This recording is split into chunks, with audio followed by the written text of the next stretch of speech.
Alors, bonjour à vous tous de Lévis, de Montmagny et tous ceux qui nous suivent de la maison. C'est une grande joie de vous retrouver ensemble ce matin autour de la parole de Dieu. Alors, je prie que le Saint-Esprit nous guide ce matin dans la connaissance de la vérité qui se trouve dans la parole de notre Dieu. Jésus a dit dans Jean 17 au verset 17, « Sanctifie-les par ta vérité. Ta parole est la vérité. » J'aimerais vous faire réaliser qu'il ne dit pas, comme beaucoup aujourd'hui, « Ta parole contient des vérités. » Mais Jésus dit, « Ta parole est la vérité. » Jésus, frères et sœurs, prie pour notre sanctification. Et comment que nous allons être sanctifiés? Il dit par le pouvoir de la parole dans les cœurs de ceux qui allaient croire. Remarquez que le moyen n'en est pas le résultat d'un miracle instantané, d'une illumination de notre intelligence, mais la réception de la parole de Dieu accueillie dans les cœurs et le total abandon à ce qu'elle affirme. Dans quel but? Jean, au chapitre 8, versets 31 et 32, nous dit ceci. « Et il dit à ceux qui avaient cru en lui, « Si vous demeurez dans ma parole, vous êtes vraiment mes disciples. Vous connaîtrez la vérité et la vérité vous affranchira. » Alors ici, le mot « demeurer » veut dire croire, mais avec persévérance, avec constance.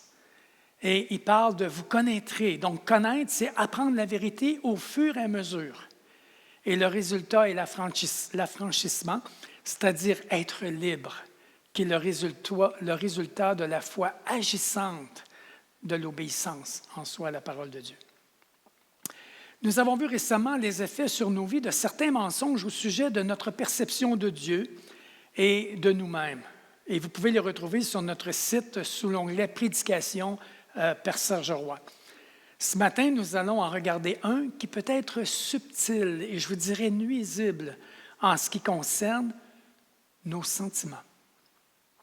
Nous allons voir que les sentiments, tout comme les émotions, sont vraiment un don de Dieu.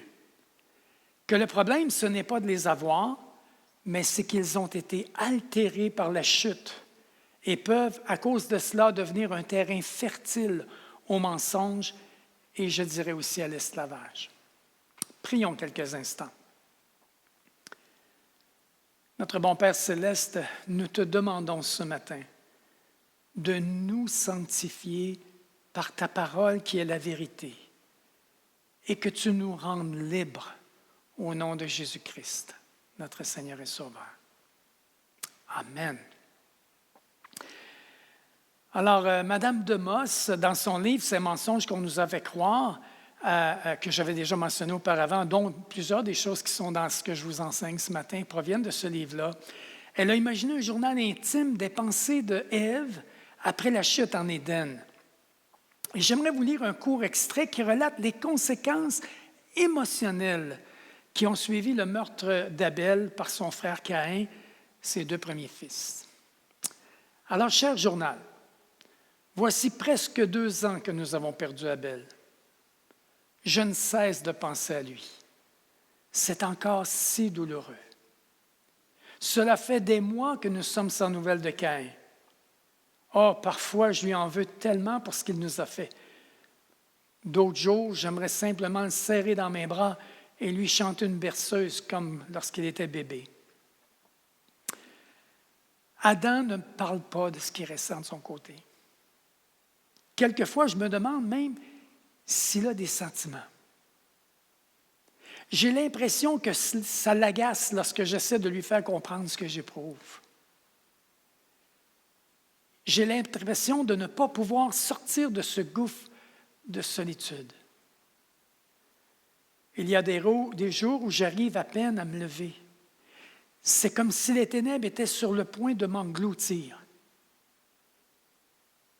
Je ne sais combien de temps je pourrai encore tenir. Je n'ai même pas le souvenir d'une vie sans souffrance. Me sera-t-il possible d'être à nouveau heureuse un jour? Il y a beaucoup de réalisme dans dans l'imaginaire ici qui est intéressant. Maintenant, est-ce que ce n'est pas notre lot à nous parfois?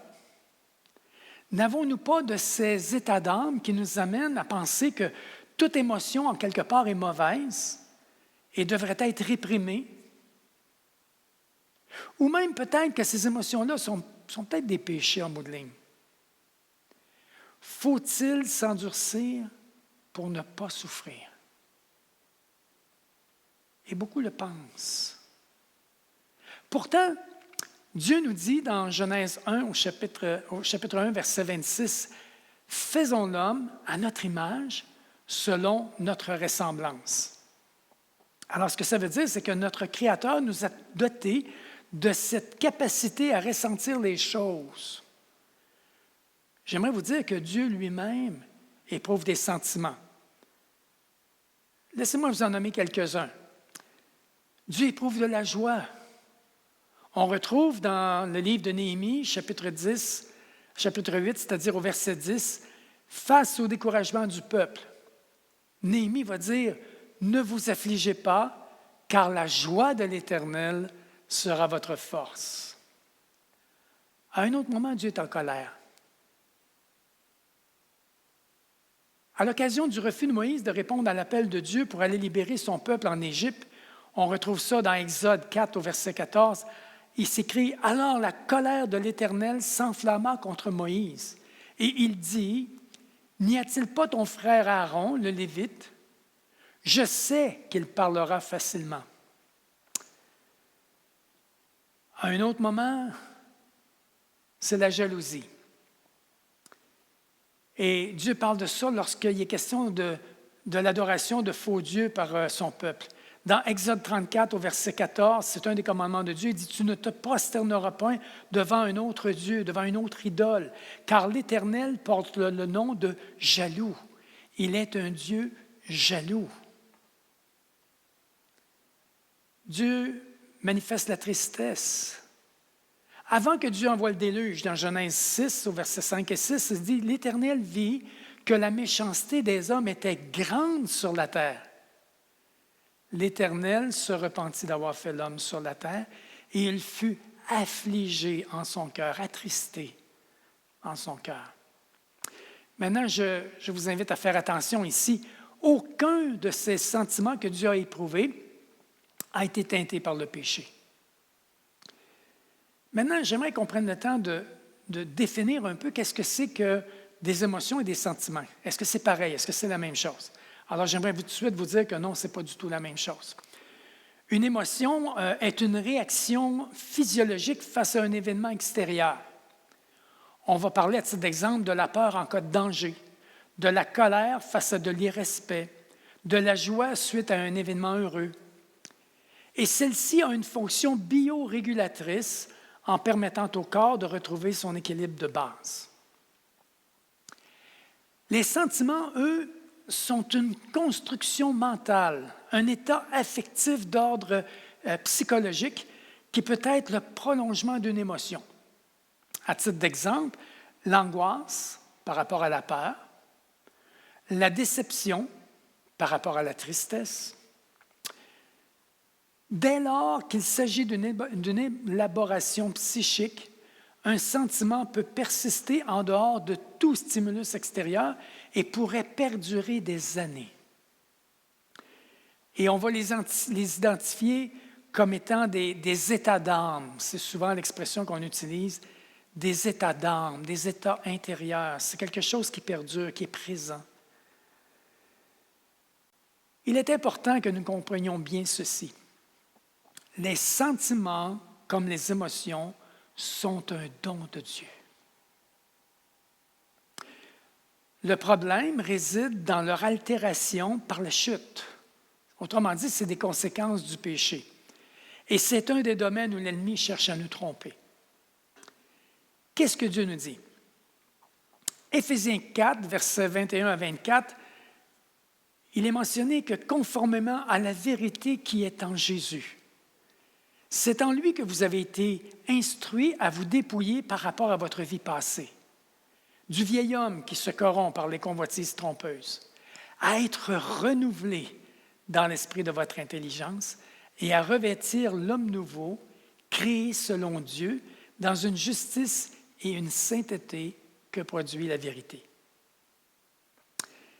Ce matin, je vous invite à laisser l'Esprit de Dieu purifier votre cœur, vos pensées et vos émotions, afin qu'ils puissent s'exprimer d'une manière qui va honorer le Seigneur, qui honore notre Dieu. Alors, ici, il y a une croyance. Ce que nous ressentons correspond à la réalité. Et j'aimerais vous dire que cette croyance-là, dans le fond, est fausse. C'est un mensonge. Exemple, si on a l'impression que notre situation est désespérée, on n'a probablement plus d'espoir. Si on ne se sent pas aimé, c'est qu'on ne l'est pas. Si je ne me sens pas pardonné, c'est que je ne le suis probablement pas. Si je me sens seul, abandonné de Dieu, ou qu'il a, selon moi, agi injustement à mon égard, c'est peut-être qu'il m'a réellement abandonné. Est-ce la vérité absolue? Non. Chers amis, la réalité est celle-ci. On ne peut pas se fier à nos sentiments. Pourquoi? Bien, à cause de la chute. Ce que nous ressentons a souvent peu de rapport avec la réalité. Si on laisse les circonstances changeantes et les imprévus contrôler notre cœur, on va se faire balloter d'un état d'âme à l'autre, au gré des rafales de la vie, et on va avoir, soyez certains, un profond mal de vivre. Au contraire, Dieu nous dit dans Ésaïe 26, au verset 3, « À celui qui est ferme dans ses sentiments, tu assures la paix parce qu'il se confie en toi. » Remarquez bien ceci. On n'a pas besoin de grand-chose pour goûter de la joie. On se lève par une belle journée ensoleillée, ça donne de la joie. On se prépare à partir en vacances, joie. On reçoit un compliment de notre épouse. « Ah, chérie, t'es bien beau ce matin, habillé comme ça. » Et là, c'est... Le pan ouvre et dévoile ses couleurs, n'est-ce pas? On nous offre un emploi. Moi, j'ai eu un test un jour avec une entreprise des milieux financiers, des jardins, que beaucoup connaissent. Et j'avais été engagé à l'essai temporairement. Et je devais, après un certain temps, repasser des tests auprès de la Fédération des jardins. Et le directeur m'avait envoyé passer les tests et c'était les résultats des tests qui allaient déterminer la suite. Alors, le directeur que j'avais à ce moment-là, quand il a reçu les résultats des tests, m'a fait venir dans son bureau. Il m'a dit, « Écoute, Serge, j'ai une mauvaise nouvelle puis une bonne nouvelle à t'annoncer. Laquelle veux-tu en premier? » Alors, je vous avoue que j'ai les émotions. J'ai été ébranlé. Alors, je dis, « Dis-moi la mauvaise en premier, je préfère. » Alors, il m'a dit, la mauvaise, c'est que tu n'as pas passé le test, tu as coulé. Je n'avais pas une note de coulage très, très loin de la note prévue, mais j'étais convaincu que je n'avais pas coulé. J'ai porté à vouloir me défendre, mais il a dit non, c'est correct, je voulais juste que tu saches. Mais il dit, j'ai aussi la bonne nouvelle. Il dit, la bonne nouvelle, c'est que je veux absolument t'engager. Parce que pendant le temps que j'étais allé passer les tests, il avait demandé à un des employés d'appeler au téléphone plusieurs des gens que j'avais rencontrés pendant les semaines où j'avais travaillé. Et tous les gens étaient unanimes qu'ils avaient été excessivement bien servis. Ils avaient énormément apprécié le travail que j'avais accompli pour eux et les conseils que je leur avais donnés. Et ils voulaient vraiment que je travaille avec lui. Alors, voyez-vous, les émotions, un test. J'ai passé au test. Un autre exemple, la réussite d'un projet que vous avez amené à terme. Réussite des diplômes avec nos enfants, des moments de joie, ou une petite chose banale, comme vous voyez l'aiguille de votre balance qui commence à baisser et vous désiriez perdre du poids, puis là, vous avez la joie de devoir refaire votre garde-robe. Mais attention, attention, il y a aussi l'autre côté de la médaille. Météo Média vous annonce que toute la semaine va être pluvieuse, puis c'est exactement la semaine que vous partez en vacances en camping sauvage. Oups, ça ébranle. La prévision d'une dure journée au bureau qui vous a fait faire de l'insomnie. Et pendant que vous en allez au bureau, une crevaison en vous rendant le matin, au beau milieu du trafic. On s'entend que les émotions sont affectées négativement. Vous recevez un téléphone de la clinique de votre médecin qui vous informe que le résultat de votre dernier examen de routine n'est pas très bon et que votre médecin voudrait reprendre rendez-vous avec vous rapidement. Alors, vous allez me dire que ces genres d'événements-là, bien que désagréables, font partie du normal de la vie en soi.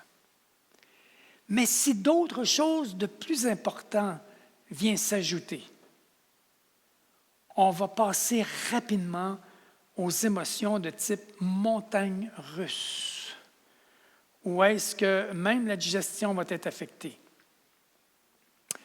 Je me souviens d'un souvenir personnel où mon épouse avait commencé à avoir des indicateurs comme quoi il y aurait peut-être pu être possible qu'elle soit enceinte à nouveau à l'âge de 45 ans. On avait déjà 2 enfants et moi, j'avais 53 ans à l'époque. Alors, vous pouvez vous imaginer que papy et mamie redevenir papa et maman et recommencer les couches et les nuits blanches, les émotions ont monté de beaucoup. Non pas qu'on n'aimait pas l'idée d'avoir un enfant, c'était tout le contexte de l'âge et de toute la réorganisation de vie. Mais on a dit, Seigneur, si c'est le cas, c'est correct. On nous annonce avec gentillesse qu'avec la réorganisation de l'entreprise, on vous annonce là que vous allez perdre votre emploi dans 4 semaines. Un autre niveau d'émotion montagne russe. Ou votre bon docteur, vous êtes allé repasser la rencontre et d'autres tests et il vous annonce le diagnostic d'une maladie grave, un cancer ou le début d'une sclérose en plaques. Là, je pense que vous allez être d'accord avec moi que nos émotions se bousculent et nos pensées s'emballent. Devant ce tsunami émotionnel, quoi faire? Que faire? J'aimerais vous dire ceci. Nous devons sans cesse ramener notre esprit et nos pensées sous l'autorité de la vérité de la parole de Dieu.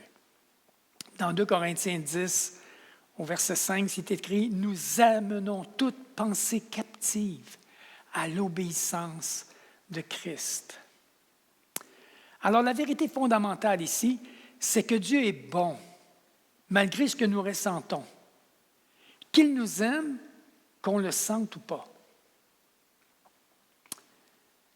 Dans Luc 18, au verset 19, c'est dit, Jésus lui répondit, « Pourquoi m'appelles-tu bon? » à un jeune homme qui l'interrogeait sur la vie éternelle. Mais il avait dit, il l'avait appelé bon maître. Alors Jésus dit, « Pourquoi m'appelles-tu bon? Il n'y a de bon que Dieu seul. » 1 Pierre, chapitre 5, versets 6 et 7 nous dit, « Humiliez-vous donc sous la puissante main de Dieu, afin qu'il vous élève au temps convenable, et déchargez-vous sur lui de tous vos soucis, car lui-même prend soin de vous. » Alors, qu'est-ce que ça nous dit? C'est que Dieu ne nous laissera pas et il ne nous abandonnera jamais, même dans des circonstances qui peuvent être aussi difficiles qu'une maladie grave ou une perte d'emploi. Il est toujours avec nous. Ça, c'est la vérité fondamentale de la parole de Dieu. Jean, chapitre 14, versets 16 à 18. Jésus dit ceci, « Et moi, je prierai le Père et il vous donnera un autre consolateur, afin qu'il demeure éternellement avec vous. L'Esprit de vérité que le monde ne peut recevoir parce qu'il ne le voit point et ne le connaît point, mais vous le connaissez car il demeure en vous et avec vous, et il sera en vous. Je ne vous laisserai pas orphelins, je viendrai à vous. Quelle promesse merveilleuse. Romains 8, versets 38 et 39 nous dit, oui, j'en ai l'absolue certitude. Ni la mort, ni la vie, ni les anges, ni les dominations, ni le présent, ni l'avenir, ni les puissances, ni ce qui est en haut, ni ce qui est en bas, ni aucune autre créature, rien ne pourra nous arracher à l'amour que Dieu nous a témoigné en Jésus-Christ, notre Seigneur. Rien ne pourra nous arracher. Faut-il le croire? Absolument. Absolument. Dieu, sa personne et sa parole ne changeront jamais. Jacques, au chapitre 1, au verset 17, nous dit « Toute grâce excellente et tout don parfait descendent d'en haut, du Père des Lumières, chez lequel il n'y a ni changement, ni ombre, ni variation. » Hébreux 13, au verset 8, Jésus-Christ est le même hier, aujourd'hui et pour toujours. Donc sa parole, qui il est et les promesses qu'il a faites sont éternelles, sont vérité.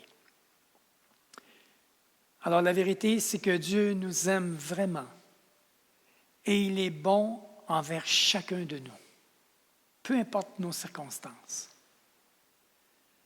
Donc, sa vérité demeure un peu comme notre roc, le fondement de notre foi sur lequel nous bâtissons. Elle est aussi notre ancre dans les tempêtes qui nous garde du naufrage.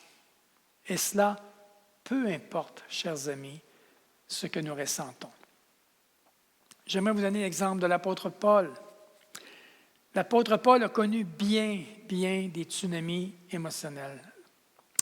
Dans 2 Corinthiens 1, au verset 8 à 10, Paul nous dit ceci, « Nous ne voulons pas en effet vous laisser ignorer, frères, au sujet de l'affliction qui nous est survenue en Asie, que nous avons été excessivement accablés, au-delà de nos forces, de telle sorte que nous désespérions même de conserver la vie, et nous regardions comme certains notre arrêt de mort, afin de ne pas placer notre confiance en nous-mêmes, mais de la placer en Dieu qui ressuscite les morts. C'est lui qui nous a délivrés et qui nous délivrera d'une telle mort. » Paul nous communique un remède ici très efficace contre les moments d'instabilité émotionnelle. Il nous donne ça dans Philippiens 4, le verset 4, puis ensuite les versets 6 et 7, je vais juste entrecouper. Il dit « Réjouissez-vous toujours dans le Seigneur. » Je le répète, réjouissez-vous. Et plus loin, il nous dit « Ne vous inquiétez de rien. » Il ne dit pas « Il serait peut-être bon de ne pas trop vous inquiéter. » Non, il dit « Ne vous inquiétez de rien, mais en toutes choses, faites connaître vos besoins à Dieu, par des prières et des supplications, avec des actions de grâce. Et la paix de Dieu qui surpasse toute intelligence gardera vos cœurs et vos pensées en Jésus-Christ. » Chers frères et sœurs, il faut tout apporter dans la prière à Dieu. Il dit en toute chose signifie tout. Rien n'est trop grand, ni trop petit pour ses tendres soins. N'oublions pas que la prière est à la fois un acte et une disposition. Nous venons au Seigneur à des moments précis, des temps de prière, de supplication pour des besoins ponctuels, mais nous pouvons aussi vivre dans une attitude, c'est-à-dire une atmosphère de prière dans laquelle baigne notre vie. Vous savez, prier, c'est jaser avec Dieu, tout au long de la journée, tout au fur et à mesure du temps. Et Paul termine en mentionnant « avec des actions de grâce ». Car la louange est toujours due à Dieu et la foi est vivifiée par la pensée de ce qu'il a accompli. Alors, les actions de grâce, c'est avec reconnaissance, avec remerciement, avec il y a une joie à l'intérieur parce qu'on sait que malgré les circonstances, malgré toutes les choses qui peuvent se passer, Dieu prend soin de nous. Hébreux 13, au verset 15, nous dit « Par lui, offrons sans cesse à Dieu un sacrifice de louange, c'est-à-dire le fruit de lèvres qui confesse son nom. » Alors, ne nous inquiétons de rien. Prions pour toutes choses et soyons reconnaissants pour chaque chose. Maintenant, pour remporter la victoire et marcher dans la lumière, je dois premièrement reconnaître le mensonge. Ce que nous ressentons correspond à la réalité? Faux. La vérité est que nos sentiments ne sont pas une base fiable par rapport à la réalité et de ce fait, ils peuvent facilement nous conduire à croire les choses qui ne sont pas vraies. Nous devons rejeter volontairement tout sentiment qui n'est pas conforme à la vérité, tout simplement. Posez-vous les questions suivantes ce matin. Quels sont les mensonges que vous avez crus au sujet de vos sentiments? Quelles sont les conséquences de ces mensonges dans votre vie? Soit des attitudes ou soit des comportements ou des actes que ça vous amène à poser. Je vous invite à laisser la parole de Dieu transformer votre façon de penser ce matin, à renouveler votre intelligence par rapport aux sentiments et aux émotions. Et je vous invite à relire et à méditer 2 passages qui nous révèlent la façon dont nous devons gérer nos émotions. C'est ce qu'on a mentionné tantôt, je vous les répète parce qu'ils sont vraiment importants. Philippiens, chapitre 4, versets 6 à 8, qui nous dit « Ne vous inquiétez de rien, mais en toute chose, faites connaître vos besoins à Dieu par des prières et des supplications avec des actions de grâce. Et la paix de Dieu, qui surpasse toute intelligence, gardera vos cœurs et vos pensées en Jésus-Christ. » Au reste, frères, que tout ce qui est vrai, tout ce qui est honorable, tout ce qui est juste, tout ce qui est pur, tout ce qui est aimable, tout ce qui mérite l'approbation, ce qui est vertueux et digne de louange, soit l'objet de vos pensées. Le deuxième texte que je vous inviterai à mémoriser, c'est le texte d'Ésaïe, chapitre 26, au verset 3, qui dit « À celui qui est ferme dans ses sentiments, tu assures la paix. La paix parce qu'il se confie en toi. » Chers amis, appropriez-vous ces vérités de la parole de Dieu et agissez selon elles. Laissez-moi terminer avec un mot de prière pour nous tous. Merci, Père Céleste, pour le don de pouvoir éprouver des émotions et des sentiments. Merci de nous permettre d'expérimenter la joie et le plaisir de ce qui est bon. Merci aussi pour la capacité de ressentir la douleur. Je reconnais que dans ce monde déchu, la souffrance est une réalité incontournable. Je confesse que je préfère souvent croire mes émotions et agir selon ce qu'elles me suggèrent, au lieu de prendre le temps de considérer si elles sont conformes à ta vérité ou non. Or, je réagis, Père, trop fréquemment en fonction de mes états d'âme ou des circonstances. S'il te plaît, pardonne-moi. Je choisis maintenant, à partir de ce matin, de me laisser conduire par ta parole et par ton Esprit Saint. Aide-moi à te faire confiance et à t'obéir malgré ce que je ressens, particulièrement au milieu des difficultés et des douleurs. Merci pour ta paix dans toutes mes circonstances. Dans le beau nom de Jésus. Amen. Alors, je vous souhaite un très beau dimanche et que vous puissiez jouir de vos sentiments et de vos émotions, appuyés sur le roc de la parole de Dieu. Que toute la gloire lui revienne. Amen.